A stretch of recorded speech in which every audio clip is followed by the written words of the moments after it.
expat is a racist as hell term. 100% disagree.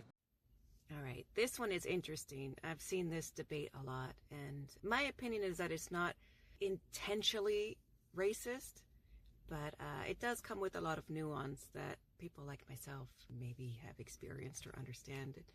I grew up in Spain.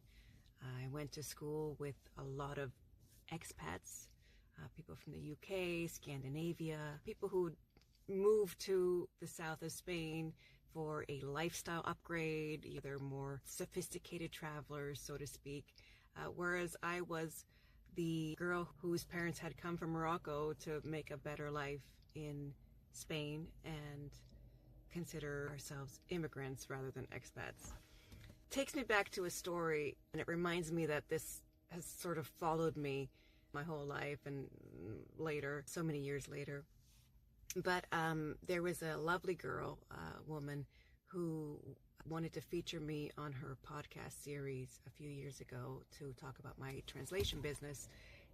Her whole podcast was basically referring to and based on expats.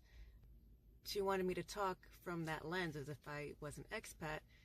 I just couldn't, it didn't feel right. And I ended up backing out of it, not because I like to miss opportunities, but because I just couldn't see myself,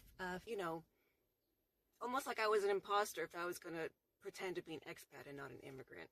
So anyway, that's my story. It was interesting to see the host of Subway Takes. Subway Takes is hilarious. Changed his mind in the end and wholeheartedly agree that it was a racist term.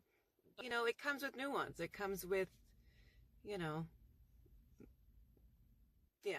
So anyway, what's your opinion? Have you had similar experiences? Have you lived as an expat in one place and an immigrant in another? Just curious to hear your thoughts.